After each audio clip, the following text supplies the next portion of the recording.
Good evening learners. कैसे हैं आप लोग? आज हम लोग चर्चा करने जा रहे हैं इंडियन अपराइजिंग्स की, कि किस तरह से ब्रिटिश ने 1757 से लेकर, अगर हम देखें 1757 से लेकर 1857, इन 100 years of east India company rule, east India company का जो रूल हुआ है, राइट, उन्होंने कैसे हमें इकोनॉमिकली एक्सप्लॉइट किया है, इकोनॉमिकली उन्होंने हमें एक्सप्लॉइट किया है, राइट। उनकी जो भी पॉलिसी हैं उनसे हमारा आर्थिक शोषण किया है। ब्रिटिश शासन का जो असली चरित्र है वो ये है, to exploit Indians economically, right. और कैसे उन्होंने पॉलिटिकली हमें सब्जुगेट किया है, और कैसे उन्होंने हमें सोशली या कल्चरली उन्होंने हमारे ऊपर डोमिनेंस स्थापित करी है, राइट।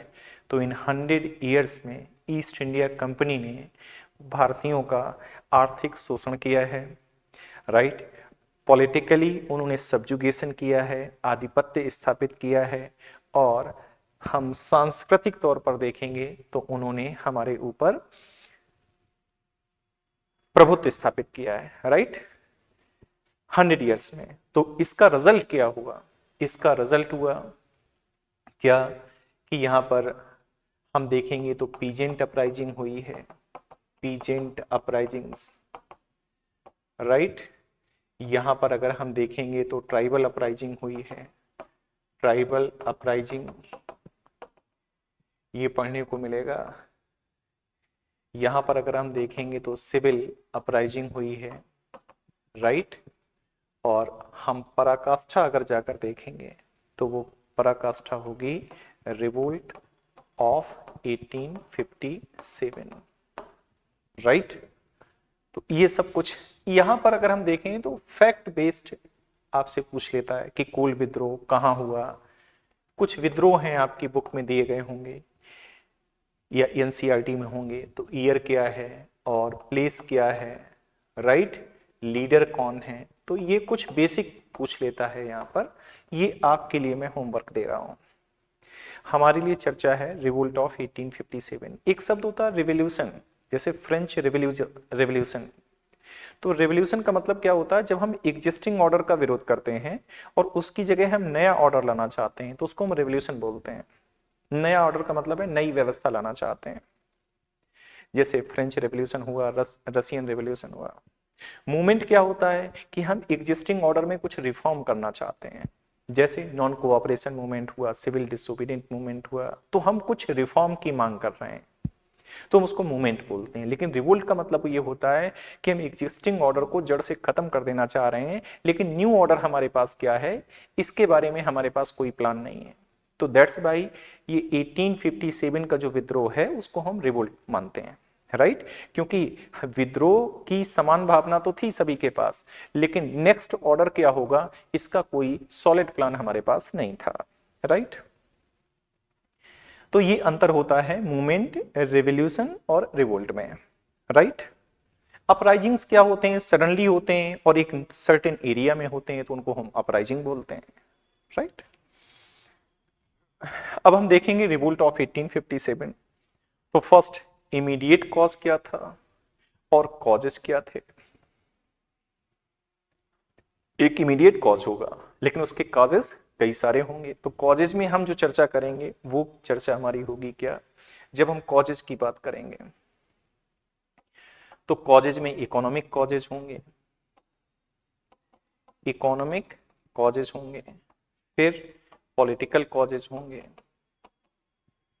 राइट, फिर एडमिनिस्ट्रेटिव कॉजेज होंगे, एडमिनिस्ट्रेटिव कॉजेज होंगे, फिर सोशियो कल्चरल कॉजेज होंगे, सोशियो कल्चरल कॉजेज होंगे, राइट। और फिर अगर हम देखेंगे तो मिलिट्री कॉजेज होंगे। आप देखिए 100 ईयर हो चुके हैं ईस्ट इंडिया कंपनी को रूल करते हुए, और इन 100 वर्षों में ईस्ट इंडिया कंपनी ने क्या किया, हमारी अर्थव्यवस्था को ब्रिटिश के बाजार के अनुकूल बनाया, ड्रेन ऑफ वेल्थ करा, धन की निकासी की किस किस तरह से की, हम इसकी चर्चा करेंगे। तो सबसे पहले हम इमीडिएट कॉज की चर्चा करेंगे, फिर हम economic, political, administrative, socio cultural और मिलिट्री कॉज की चर्चा करेंगे जिसकी वजह से रिवोल्ट ऑफ 1857 हुआ। फिर हम देखेंगे कि इसका प्रसार कहां कहां तक था और उसके नेता कौन कौन से थे, कुछ आप लोगों को होमवर्क भी देंगे। फिर हम देखेंगे कि ये रिवोल्ट फेल क्यों हो गई, काजेज ऑफ फेल्योर, क्यों फेल हो गई। फिर इसका हम नेचर देखेंगे, इसकी प्रकृति क्या थी रिवोल्ट की। और लर्नर्स ये प्री बेस्ड, ये जो क्लास चल रही है आपकी, ये प्री को फोकस में रखते हुए चल रही है। जब हम मेंस यही टॉपिक स्टडी करते हैं तो इसमें और गहराई लेकर आते हैं। तो मेंस का टॉपिक हम अलग दृष्टिकोण से पढ़ते हैं। तो सबसे पहले आप ये जान लीजिए कि ये प्री को फोकस में करते हुए लेक्चर्स डिलीवर किए जा रहे हैं आपको, ताकि आप प्री को हिट कर पाए, प्री के टारगेट को पूरा कर पाए। और फिर अगर हम देखेंगे तो कॉन्सिक्वेंसेस ऑफ रिजल्ट, रिजल्ट के कॉन्सिक्वेंसेस क्या हुए। तो ईस्ट इंडिया कंपनी के हाथों से शासन सत्ता निकलकर ब्रिटिश क्राउन के हाथों में चली गई। तो फर्स्ट कॉन्सिक्वेंसेस क्या है कि ईस्ट इंडिया कंपनी के हाथों से सत्ता निकलकर क्राउन के पास चली गई, क्राउन रूल स्टार्ट होगा। सेकंड अगर हम देखेंगे तो क्या है, और इसी क्रम में गवर्नमेंट ऑफ इंडिया एक्ट 1858 आता है, राइट।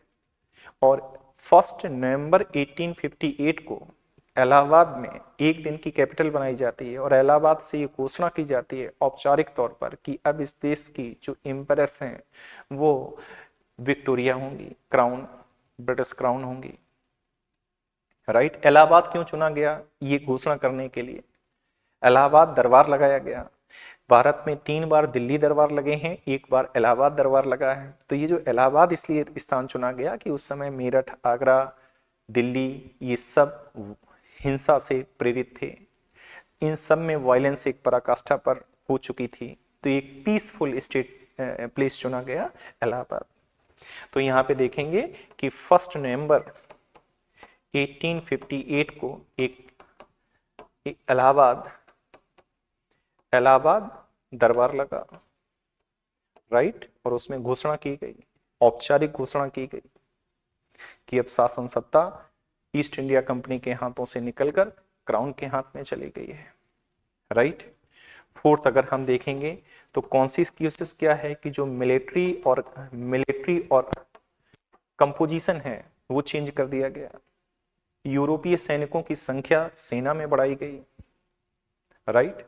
जो लड़ाकू जातियां थीं जैसे गोरखा थे, पंजाबी थे, है ना, राजपूत थे, बटालियन जाति और धर्म के आधार पर उनका विभाजन किया गया। बहुत सारे प्रमुख जो क्षेत्र थे सेना में, जैसे हम देखेंगे गोला बारूद का जो क्षेत्र था उसमें केवल ब्रिटिश सैनिकों को अपॉइंट किया गया, राइट। इस तरह से हम देखेंगे तो मिलिट्री ऑर्गेनाइजेशन में चेंज हुआ। अब भारत में एक सिस्टमेटिक लॉ लाने के लिए इंडियन काउंसिल एक्ट लाया गया 1861। और हम 6 पॉइंट अगर इसी क्रम में देखेंगे तो क्या, नेशनलिज्म रो है, नेशनलिज्म, यहां से नेशनलिज्म प्रमोट हुआ। हमने नेशनलिज्म प्रमोट हुआ यहां से, तो उन्होंने एक पॉलिसी यहां पर अडॉप्ट की, divide and rule policy, right. तो ये सब इसके कॉन्सिक्वेंसेज हैं। तो फिर से मैं आपकी जानकारी के लिए बता दूं कि ये प्री को ध्यान में रखते हुए लेक्चर्स डिलीवर किए जा रहे हैं, राइट। तो सबसे पहले हम देखते हैं इमीडिएट कॉज क्या था, राइट।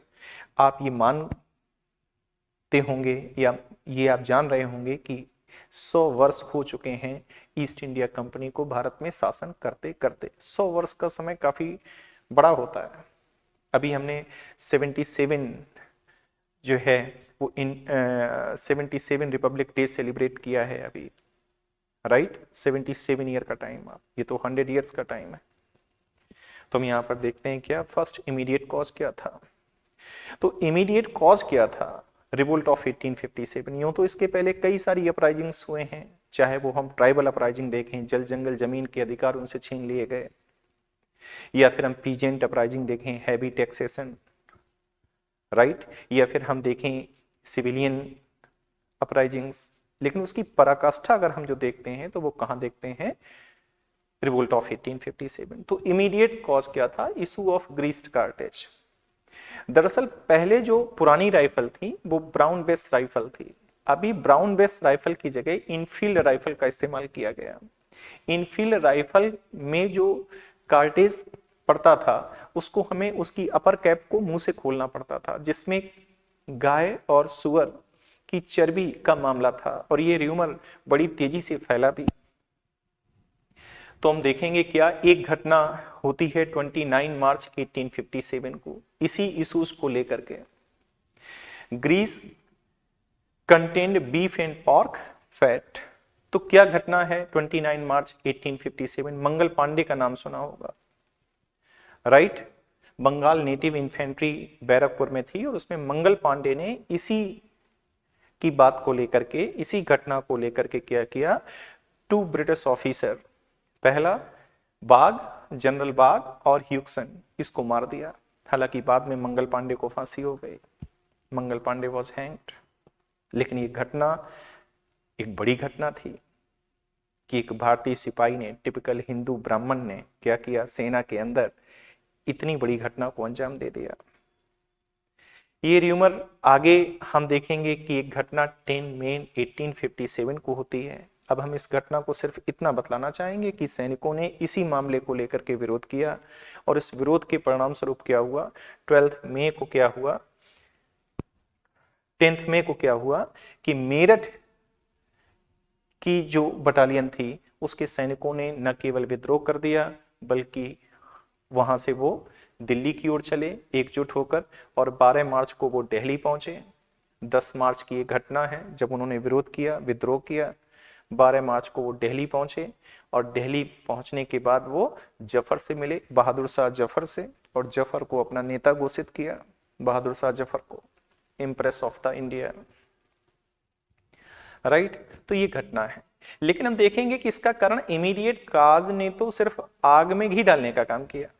आग तो पहले से लगी हुई थी। आग कैसे लगी हुई थी, तो आग लगने के पीछे के कारण क्या थे, इकोनॉमिक कॉज, पॉलिटिकल, एडमिनिस्ट्रेटिव, ये सब कॉज हैं for last 1757 to 1857, for last 100 years.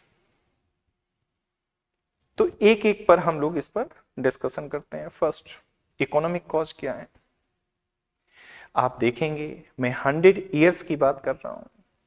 Over taxation, चाहे रैयतवाड़ी सिस्टम हो, महलवाड़ी सिस्टम हो, परमानेंट सिस्टम हो, सभी में किसानों का एक्सप्लॉयटेशन हो रहा था।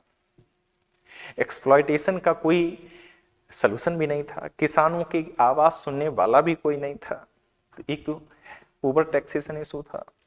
दूसरा, जो ब्रिटिश पॉलिसीज अपनाई जा रही थी एक्सपोर्ट इंपोर्ट को लेकर के, तो जो इंडियन फिनिश्ड गुड्स थे जब वो ब्रिटिश मार्केट में जाते थे तो उसमें हैवी इंपोर्ट ड्यूटी लगाई जाती थी। ब्रिटिश गुड्स थे इंडियन मार्केट में आते थे तो उसमें लेस इंपोर्ट ड्यूटी लगाई जाती थी। तो ये डिस्क्रिमिनेशन था, राइट।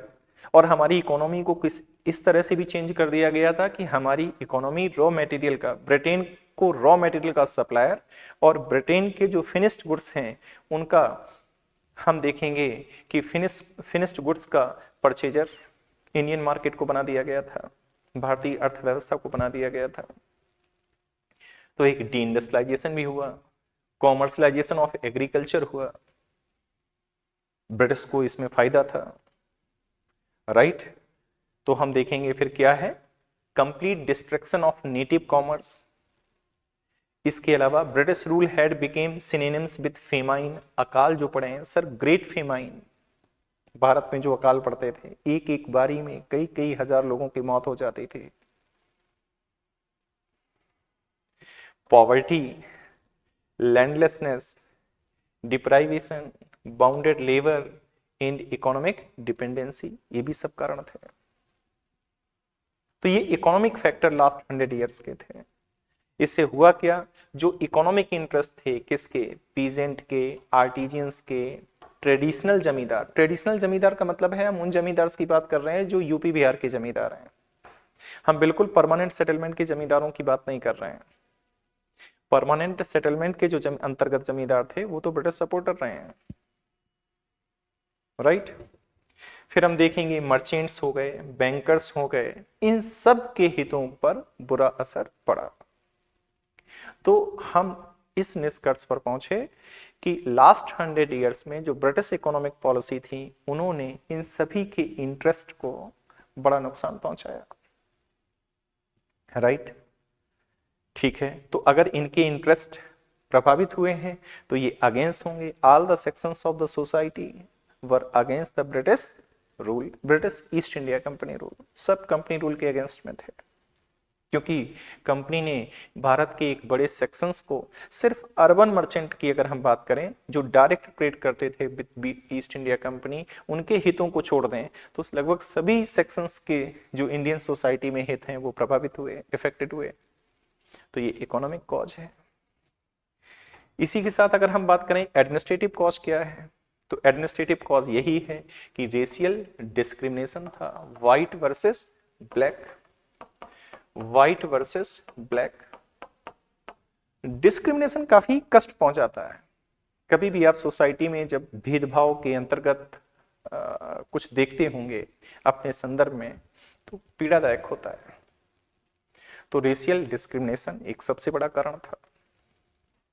दूसरा, insensitivity of administration and it's alien character. इसके पहले जो भी आए, हम देखें शक आए, कुषाण आए, है ना, हम देखेंगे पार्थियन या पहलव आए, इंडो ग्रीक आए, फिर हुनाज आए, फिर देखेंगे अरब आए, टर्क आए, है ना, जितने भी विदेशी जातियां भारत में आईं वो सब यहीं की होकर रह गए।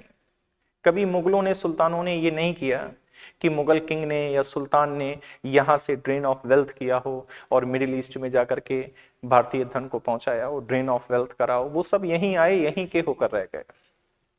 बट इनका एलियन कैरेक्टर रहा है, ये यहां आए लेकिन ये ड्रेन ऑफ वेल्थ, इनका मेन मोटिव इंडिया पर रूल करने के पीछे था इकोनॉमिक एक्सप्लॉयटेशन। राइट, तो एलियन कैरेक्टर इनका था। राइट, क्या है, feeling of helpless due to anti Indian bias of the administrative machinery. जो भी एडमिनिस्ट्रेटिव मशीनरी थी, है ना, वो क्या फील कर रही थी, इंडियन एडमिनिस्ट्रेटिव मशीनरी के प्रति लोग क्या फील कर रहे थे कि वो उनके अगेंस्ट है, इसकी फीलिंग थी। और क्या है, कोर्ट लैंग्वेज पहले पर्शियन थी, अब उसके स्थान पर किसको कर दिया गया, इंग्लिश को कर दिया गया। तो एक बड़ा वर्ग अनएम्प्लॉयमेंट हो गया, बेरोजगार हो गया। ये सब एडमिनिस्ट्रेटिव कॉज हैं। अगर हम पॉलिटिकल कॉज की बात करें तो पॉलिसी ऑफ रिंग फेंस। आप देखिए शुरुआत कहां से, जब बैटल ऑफ बक्सर हुआ था, तो बैटल ऑफ बक्सर के बाद क्या किया गया था कि अवध को डायरेक्ट कंट्रोल में नहीं लिया गया था, बल्कि अवध को बफर स्टेट के रूप में बना दिया गया था। तो पॉलिसी ऑफ रिंग फेंस का मतलब ये हुआ कि encircle enemy states with friendly state. Right, तो रिंग फेंस की पॉलिसी, सब्सिडरी अलायंस सिस्टम की पॉलिसी लॉर्ड वेलेजली लेकर आया। क्या पॉलिसी थी, आपको बताया था, अगर प्रीवियस लेक्चर आपने सुना हो, देखा हो, तो कैसे फर्स्ट टाइम इसको ऑफर किया गया हैदराबाद को, हैदराबाद ने इस पर साइन किए 1798 में। फिर इसके बाद मैसूर को ऑफर किया गया, लेकिन टीपू सुल्तान ने इस पर साइन करने से मना कर दिए, क्योंकि जो भी नेटिव स्टेट इस ट्रीटी पर साइन करेगा वो अपनी सॉवरेनिटी को गिरवी रख देगा। तो ये इंसल्टेड ट्रीटी थी एक तरह से। किस बैकग्राउंड में आई हुई थी इसकी चर्चा हम प्रीवियस लेक्चर में कर चुके हैं। डॉक्ट्राइन ऑफ लैप्स, किस तरह से लॉर्ड डलहौजी की डॉक्ट्राइन ऑफ लैप्स पॉलिसी ने, कैसे हम देखेंगे झांसी से लेकर के, है ना, कई सारी रियासतों को हड़प लिया, ब्रिटिश साम्राज्य में डायरेक्ट मिला लिया। कैसे अवध पर मिस गवर्नेंस का एलिगेशन लगा करके अवध को ब्रिटिश साम्राज्य में मिला लिया। अब जो अवध से सेना में सिपाही भरते हुए हैं उन पर इसका किस तरह से नकारात्मक असर पड़ेगा, तो हम देख सकते हैं क्या, doctrine of lapse policy. Evolution of titles and pensions, है ना। बहुत सारे नेटिव किंग्स थे जो नवाब थे, उनकी टाइटल को समाप्त कर दिया गया था, उनकी पेंशन को समाप्त कर दिया गया था। आपको याद हो राजा राम मोहन राय अकबर सेकेंड की पेंशन के इशू को लेकर के ही लंदन गए और जहां उनकी डेथ हो गई। उसके बाद इंपीरियलिज्म था ही साम्राज्यवाद, right, to bring more and more state under the direct control of British East India Company. फिर उसके बाद देखेंगे annexation of Awadh on charge of misgovernance to the British Empire ETC. ये सब कारण थे, ये सब पॉलिटिकल कॉज थे। तो आपने इकोनॉमिक कॉज देखे, एडमिनिस्ट्रेटिव कॉज देखे, पॉलिटिकल कॉज देखे, ये सारे कॉज हैं। इसके बाद अगर हम सोशियो कल्चर कॉज की बात करें तो जितने भी सोशल रिफॉर्म लेजिस्लेशन लाए गए, राइट, जैसे हम देखेंगे सती प्रथा, abolition of sati practice, widow remarriage act, Lex Loci act, right, ये सारे एक्ट लेकर के आए गए। ये एक्ट एक ऐसा भी क्लास था इंडिया में जिस क्लास ने इसको ऐसे माना कि ब्रिटिश हमारे सोशल और रिलीजियस मामलों में इंटरफेयर कर रहे हैं, तो ये वर्ग भी ब्रिटिश के खिलाफ हो गया। खासतौर पर लेक्स लोकाई एक्ट जो 1850 में आया कि किस तरह से अगर कोई धर्म परिवर्तन करता है तो उसके प्रॉपर्टी राइट वायलेट नहीं होंगे। ये क्रिश्चियनिटी को प्रमोट करने के लिए एक्चुअली लाया गया था। इसी तरह से हम एक्टिविटी, जिसको हम कह रहे हैं activity of Christian missionaries, right, अभी भी आपने सुना होगा कि कई सारे झारखंड, छत्तीसगढ़, उड़ीसा में कुछ क्रिश्चियन मिशनरीज ने कुछ लालच दे करके धर्म परिवर्तित कराया। इस तरह की घटनाएं अभी हालांकि कम सुनने में आती हैं, लेकिन कुछ समय पहले तक काफी घटनाएं ऐसी होती थी। फिर क्या है, taxation of Indian places of Indian worship, right, जो धार्मिक भारतीय पूजा स्थल हैं उन जगहों पर टैक्सेशन लगा देना, टैक्स लगा देना। तो ये सारे क्या हैं, सोशियो कल्चरल कॉज हैं, जिसकी वजह से भारतीयों का एक बड़ा वर्ग ब्रिटिश के खिलाफ था। लास्ट में अगर हम देखेंगे तो मिलिट्री कॉज क्या है। पहला रेशियल डिस्क्रिमिनेशन, ये एडमिनिस्ट्रेशन में भी पार्ट है, ये मिलिट्री में भी है, राइट। सिपाही was essentially a peasant in uniform, जो सिपाही सेना में जाते थे वो मुख्य रूप से किसान के बेटे हुआ करते थे। तो अगर किसान दुखी है, एक्सप्लॉइट है बाय द ब्रिटिश, तो उसका इंपैक्ट इंडियन सिपाही पर भी पड़ रहा है। फिर हम देखेंगे एक general service enlistment act 1856 Lord Canning के समय आया। इस एक्ट में ये प्रोविजन था कि अब आप ओवरसीज सर्विस भी, माने समुद्र पार भी अपनी सेवाओं को जारी रखेंगे। जो भी नए रिक्रूटमेंट होंगे वो समुद्र पार। और उन दिनों एक धार्मिक अंधविश्वास था कि समुद्र पार करने का मतलब ये हुआ कि आपको अपने ही धर्म से बेदखल किया जाना, अपने जाति से बेदखल किया जाना। उस समय बड़ी ऑर्थोडॉक्सी थी सोसाइटी में। तो इस एक्ट ने भी एक काम किया कि सैनिकों को असंतुष्ट किया। फिर क्या है, growing religious tension, religious tension. Next point क्या है, economic interest of Indian sipahis were hurt. कैसे इकोनॉमिक इंटरेस्ट हर्ट हो रहे थे, समान काम के लिए समान वेतन नहीं था।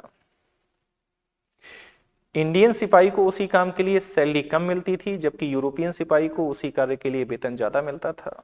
तो पेंशन हो गया, सैलरी हो गए, अलाउंसेस हो गए, term and condition of services हो गई, इन सब पर क्या है, भेदभाव था। तो that's why I am writing here economic interest of Indian सिपाही वर हर्ट। तो ये सारे कारण हैं जो मिलिट्री कॉजेज हैं। तो हम देखेंगे क्या, immediate cause plus political cause plus administrative cause plus economic, political cause, administrative cause, economic cause, right, socio religious cause, military cause आपस में इमीडिएट कॉज के साथ मिले और एक बड़ी घटना हो जाती है, रिवोल्ट ऑफ 1857। हम देख लेते हैं स्टॉर्म सेंटर कहां कहां थे और उनके लीडर कहां कहां थे। इसमें हम आपका थोड़ा सहयोग भी चाहेंगे। अगर हम इसकी बात करें तो स्प्रेड एंड लीडरशिप, सबसे पहले सेंटर देखते हैं और फिर लीडर देखते हैं। तो सेंटर एक दिल्ली देख लेते हैं। दिल्ली में बहादुर शाह जफर और वक्त खान, दरअसल ये सिपाही जो 10 मई को मेरठ से चले, जब 12 मई को ये दिल्ली पहुंचे तो वहां पर जाकर के इन्होंने एक सोल्जर्स की परिषद बनाई गई जिसमें 6 सोल्जर होंगे और 4 सिविलियन होंगे, और इस काउंसिल ऑफ सोल्जर्स का जो कमांडर थे वो बख्त खान थे। राइट, तो हम देखेंगे कि जैसे दिल्ली में किसने लीड किया, इसी तरह से आपका होमवर्क है कानपुर में किसने किया, लखनऊ, झांसी, आरा बिहार में पड़ता है, बरेली, पटना, मथुरा, मेरठ, है ना, फिर राजस्थान, महाराष्ट्र और फैजाबाद। ये आपका होमवर्क है, कोई भी क्वेश्चन पुट किया जा सकता है। मैं प्रीलिम्स के दृष्टिकोण से आपसे संवाद कर रहा हूं। राइट, तो प्लीज आप इसको मेंशन करिए कि इसके लीडर कौन कौन से थे। तो ये स्प्रेड एंड लीडरशिप का कॉन्सेप्ट हो गया। राइट, इसके बाद हम देखेंगे कॉजेज ऑफ फेल्योर। अच्छा, सबसे बड़ी बात यहां पर ये है कि ये रिवोल्ट जो है वो कहां फैला, नॉर्थ इंडिया में फैला, साउथ इंडिया में तो गया ही नहीं, बंगाल में भी नहीं है इसका प्रभाव रहा, पंजाब में भी इसका प्रभाव नहीं रहा। आगे चल करके हम देखेंगे कि ब्रिटिश ने जो क्षेत्र और जो लोग 1857 के रिवोल्ट में शामिल नहीं थे उनको इनाम दिया गया। किस बात का इनाम दिया गया, वहां इंफ्रास्ट्रक्चर डेवलप किया गया, और जो पार्टिसिपेट करे उनको पनिश किया गया। किस तरह से पनिश किया गया कि वहां पर हम देखेंगे तो इंफ्रा का ही डेवलपमेंट नहीं हुआ। आज भी अगर आप पंजाब में देखेंगे तो पर हेक्टेयर प्रोडक्शन ज्यादा है in compare to UP. Punjab में इंफ्रा बना करके गए थे ब्रिटिश, क्योंकि इनाम देना था पंजाब को, क्योंकि Punjab not participated into the revolt of 1857। Right, तो यहां पर स्प्रेड एंड लीडरशिप ये आपका होमवर्क है। राइट, तो ये आप कनेक्ट हो सकते हैं। काजेज ऑफ फेल्योर क्या रहा, तो सबसे पहले the spread of the revolt was limited, मतलब एक सीमित क्षेत्र में था। अब देखिए मेंस के पॉइंट ऑफ व्यू से हम क्या पढ़ाते हैं कि सीमित क्यों था, साउथ इंडिया ने क्यों नहीं पार्टिसिपेट किया, नॉर्थ इंडिया में बंगाल, पंजाब जैसे राज्यों ने क्यों नहीं पार्टिसिपेट किया, हम ये डिस्कस करते हैं वहां विस्तार से, क्योंकि अभी हमारा फोकस सिर्फ प्रीलिम्स है। राइट, हम जब आपके कमेंट देखते हैं तो उसमें कहा जाता है कि सर थोड़ी सी गहराई किसी किसी लेक्चर में और बढ़ा दीजिए, तो बट गहराई की यहाँ प्रीलिम्स के दृष्टिकोण से इतना काफी है। बाकी और फाउंडेशन बैच चल रहे हैं, मेंस के बैच चल रहे हैं, वहां पर हम लोग विस्तार से इसकी चर्चा करते हैं। फिर क्या है, the rebels did not receive the support of all Indians. All Indians मतलब सभी भारतीयों ने इसमें सपोर्ट नहीं करा। तो किन किन भारतीयों ने सपोर्ट नहीं करा ये भी देखा जा सकता है कि न्यू राइजिंग मिडिल क्लास, इसने सपोर्ट नहीं किया। न्यू राइजिंग मिडिल क्लास, इसका सपोर्ट 1857 में इसने सपोर्ट नहीं किया। मर्चेंट क्लास ने सपोर्ट नहीं किया, मर्चेंट क्लास ने सपोर्ट नहीं किया। इंडियन जो ब्यूरोक्रेसी में थे, ब्रिटिश ब्यूरोक्रेसी में थे, उन्होंने सपोर्ट नहीं किया। तो सभी section of the society participate नहीं कर रहे थे और सभी क्षेत्र 1857 के रिवोल्ट में शामिल नहीं थे। राइट, फिर हम देखेंगे क्या, lack of all India leadership. All India leadership का अभाव था और सेंट्रल ऑर्गेनाइजेशन का अभाव था। राइट, जब हम मेंस में इसको पढ़ते हैं तो हर कॉज को एक्सप्लेन करते हैं, कुछ नए कॉजेज सब कॉजेज भी ऐड करते हैं। इसके अलावा देखेंगे कि ईस्ट इंडिया के कंपनी के पास बेस्ट कमांडर थे, बेस्ट वेपन्स थे, बेस्ट कम्युनिकेशन सिस्टम था। लॉर्ड डलहौजी ने न केवल postal service, communication services, railway सभी कुछ उनके पास थे, लेकिन हम विद्रोहियों के पास देखेंगे उनके पास न बेस्ट कमांडर थे, न बेस्ट वेपन्स थे, न बेस्ट कम्युनिकेशन सिस्टम था। राइट, तो ये कॉजेज ऑफ फेल्योर है। आगे देखेंगे नेचर ऑफ रिवोल्ट ऑफ 1857 क्या है, इस रिवोल्ट पर किसने क्या कहा। तो पहले हम देखते हैं कि भारतीयों ने, सर सैयद अहमद खान ने क्या कहा। Sir Syed Ahmad Khan was first Indian who write a book called Asbab e बगावत हिंद, पूछा जा सकता है। और इसमें उन्होंने कहा, सर सैयद अहमद खान ने, कि policy of racial discrimination is the cause of revolt of 1857, means nature of revolt of 1857 due to the cause of policy of racial discrimination. फिर अगर हम वीडी सावरकर को देखें तो वीडी सावरकर ने इसको क्या कहा, first war of Indian independence पूछा जा सकता है। ये आरएएस के लिए काफी महत्वपूर्ण है, इंपॉर्टेंट है, आरएएस के लिए इंपॉर्टेंट है। आरसी मजूमदार साहब हैं, ये क्या कहते हैं, ये कहते हैं the revolt of 1857 was neither the first, न तो फर्स्ट थी, नॉट द नेशनल, न तो नेशनल थी, और नॉट द फ्रीडम स्ट्रगल, न तो स्वतंत्रता संघर्ष थी, तो क्या थी, फ्यूडल रिवेलियन थे। जो फ्यूडल रिवेलियन थे उन्होंने ये विद्रोह करा। ये आरसी मजूमदार का स्टैंड है। एसएन सेन की बात अगर हम करेंगे तो उन्होंने कहा the revolt of 1857 began a fight for religion but ended as a war of independence. ये हम स्टेटमेंट देखेंगे तो इंडियंस की तरफ से, जो मेजर स्टेटमेंट हैं वो इंडियंस की तरफ से हैं। ब्रिटिश की तरफ से स्टेटमेंट क्या है, इनको अगर हम देख लें तो ब्रिटिश ने क्या कहा, ये यहां पर देख लेते हैं, राइट। उन्होंने क्या कहा, फर्स्ट सर जॉन सेले और एली रेस, इन्होंने कहा ये सिपाही म्यूटनी है। आप समझ पा रहे हो कि उनके लिए सिपाही म्यूटनी कहना ये उनके इंटरेस्ट को फुलफिल करता है, क्योंकि वो क्यों कहेंगे ये फर्स्ट फाइट है फॉर नेशनल फ्रीडम, नहीं कहेंगे, इससे उनके इंटरेस्ट प्रभावित होंगे।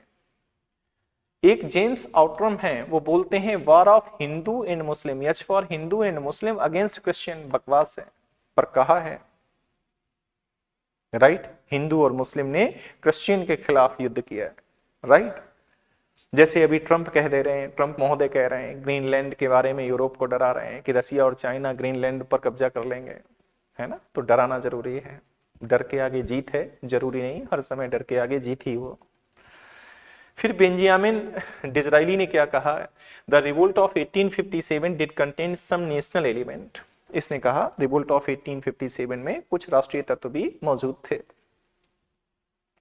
आगे थॉमस मेटकाफ का एक स्टेटमेंट है, the revolt of 1857 was something more than a sipahi mutiny but less than a national rebellions. आप इस स्टेटमेंट को अपना सपोर्ट दे सकते हैं कि बिल्कुल सही बात है कि ये सिपाही विद्रोह से कुछ ज्यादा चीज थी और ये नेशनल रिवेलियन से, राष्ट्रीय विद्रोह से कोई कम चीज थी। तो आप इसको अपना सपोर्ट दे सकते हैं। मेंस में हम इसी पॉइंट्स को फोकस करते हैं, राइट। तो ये स्टेटमेंट है कि किसने क्या कहा। आगे की बात अगर मैं करूं आपसे, तो कॉन्सिक्वेंसेस ऑफ रिवोल्ट ऑफ 1857 क्या हुए, तो कॉन्सिक्वेंसेस ऑफ रिवोल्ट ऑफ 1857 में सबसे पहले क्या हुआ था, गवर्नमेंट ऑफ इंडिया एक्ट 1858 आया, राइट। इस एक्ट के कुछ प्रोविजंस थे। प्रोविजन क्या थे, फर्स्ट प्रोविजन, इस एक्ट के माध्यम से ईस्ट इंडिया कंपनी के इंडिया में रूल को समाप्त कर दिया गया। तो क्या किया गया, इंडेड ड्यूल गवर्नमेंट और ड्यूल रूल, राइट। इसका मतलब क्या हुआ, अगर आपको याद हो क्या, कि सबसे टॉप बॉडी क्राउन थी, फिर उसके नीचे ब्रिटिश पार्लियामेंट थी, फिर उसके नीचे काउंसिल ऑफ मिनिस्टर थी, फिर उसके नीचे BOC, COD, governor general of India, governor and others. तो अब गवर्नर जनरल ऑफ इंडिया अपने पॉलिटिकल फंक्शन के लिए रिस्पॉन्सिबल बीओसी के प्रति होता था, कॉमर्शियल फंक्शन के लिए रिस्पॉन्सिबल सीओडी के प्रति होता था। तो अब बीओसी और सीओडी दोनों समाप्त कर दिए गए। इंडेड ड्यूल, इसी को ड्यूल गवर्नमेंट बोलते हैं। तो इंडेड इसका मतलब क्या हुआ, बीओसी भी समाप्त कर दिया गया और सीओडी भी समाप्त कर दिया गया और एक न्यू ऑफिस क्रिएट किया गया। उस न्यू ऑफिस का नाम है new office secretary of state for India, Hindi में भारत सचिव बोलते हैं। प्लस एक इंडिया काउंसिल क्रिएट की गई, इंडिया काउंसिल, जिसमें 15 मेंबर्स होंगे, राइट। तो यहां पर हम देखेंगे और इस पूरे को हम क्या कहेंगे, इस पूरे को हम इंडिया ऑफिस कहेंगे। ये इंडिया ऑफिस है, राइट। तो सेकेंड पॉइंट ये। थर्ड क्या है, जो सीसीएस है, coordinated civil services, is now called imperial civil services. Imperial civil services ये किसके हैंड में अब होंगी ये secretary of state for India, अब इसके हैंड में होंगी। और हम देखेंगे 1858 से लेकर 1947 टिल, अब सेक्रेटरी ऑफ स्टेट का ऑफिस ही ओपन कंपटीशन के माध्यम से आईसीएस को अपॉइंट करेगा, माने कंपटीशन होगा। और फोर्थ अगर पॉइंट हम देखें यहां पर, तो गवर्नर जनरल ऑफ इंडिया, जो चार्टर एक्ट 1813 के through governor general of India था, उसको क्या कहा जाएगा? Governor general of India plus viceroy of India, plus viceroy of India, plus viceroy of India. Governor general of India और viceroy of India, पहले ये माना जाएगा कि ये अलग अलग पोस्ट थी। Governor general of India British India को रिप्रेजेंट करेगा और इंडिया ऑफिस को रिपोर्ट करेगा, जबकि जो नेटिव स्टेट्स थे, देसी रियासतें थीं, राजा रजवाड़े थे, अप्रॉक्स जब इंडिया आजाद हुआ तो अप्रॉक्स 565 नेटिव स्टेट्स थे, देसी रियासतें थीं, राजा रजवाड़ों को बनाए रखा गया 1858 के एक्ट में। अभी हम देखेंगे 1 नवंबर 1858 को एक दिन की राजधानी बनाया गया इलाहाबाद को, इलाहाबाद दरबार लगा और अनाउंस किया गया, राजा रजवाड़ों को बताया गया कि अब आप जो ब्रिटिश क्राउन है उसका रिप्रेजेंटेटिव वाइसराय आपका प्रतिनिधि होगा और आपके इंटरनल मैटर्स में इंटरफेयर नहीं किया जाएगा, राइट। राजा राजा के साथ पैरेलली बिहेव करेगा, राइट। लेकिन आप सोवरन नहीं होंगे, ध्यान दीजिएगा, संप्रभुता आपको नहीं दी जाएगी, संप्रभुता से नीचे सभी राइट आपको ट्रांसफर कर दिए गए। और ब्रिटिश क्राउन ने कहा कि वो इंटरफेयर, आपके ब्रिटिश क्राउन का ये अनाउंसमेंट था कि वो आपके इंटरनल मैटर्स में इंटरफेयर नहीं करेगा। और इसी नाते अगर हम देखेंगे 1 नवंबर, तो हम देखेंगे कि क्या गवर्नर जनरल ऑफ इंडिया और viceroy of India, viceroy of India technically तो क्राउन को रिपोर्ट करेगा, बट जो क्राउन थी विक्टोरिया, उनके हस्बैंड अल्बर्ट का निधन हो गया, डेथ हो गई। और हम देखेंगे कि फिर जो विक्टोरिया थी वो एक लंबे सदमे में गई और किस तरह से हम देखेंगे कि कैसे ब्रिटिश पार्लियामेंट पावरफुल होती चली गई और जो वाइसराय ऑफ इंडिया है, गवर्नर जनरल ऑफ इंडिया है, दोनों ही रिपोर्ट किसको करेंगे? इंडिया ऑफिस को रिपोर्ट करेंगे और दोनों ही एक ही व्यक्ति होंगे। तो आप गवर्नर जनरल ऑफ इंडिया कहें या वाइसराय ऑफ इंडिया कहें, बात एक ही है।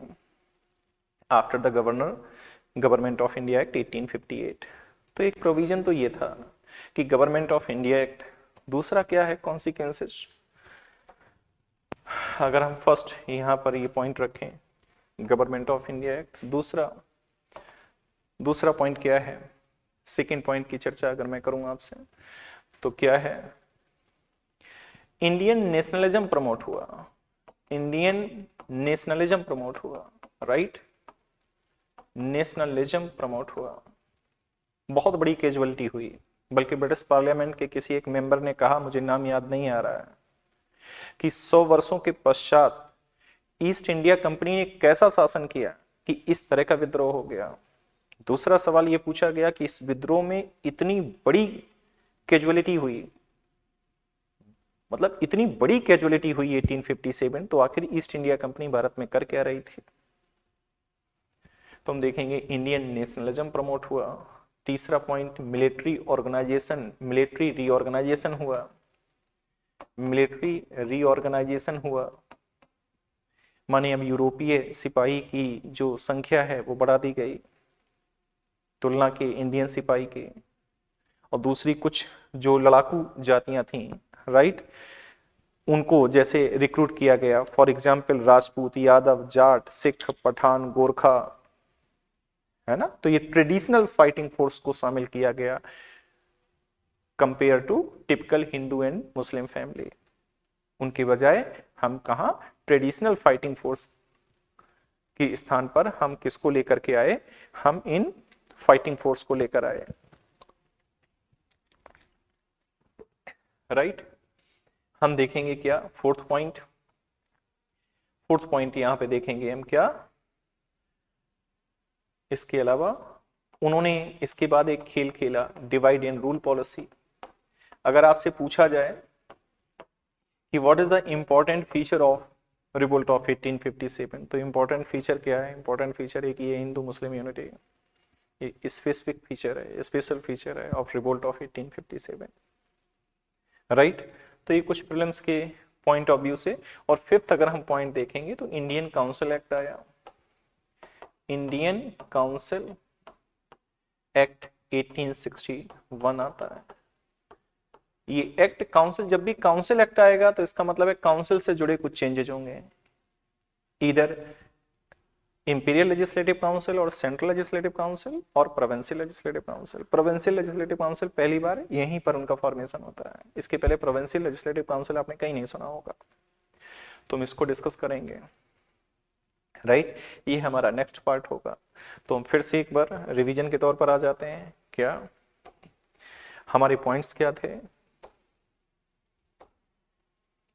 रिवोल्ट ऑफ 1857, इमीडिएट कॉज क्या थे और अदर कॉजेस क्या थे, स्प्रेड एंड लीडरशिप। फिर हम देखेंगे कॉजेज ऑफ फेल्योर, फेल्योर के कारण क्या थे, नेचर ऑफ रिवोल्ट क्या थी और कॉन्सिक्वेंसेस ऑफ रिवोल्ट, राइट।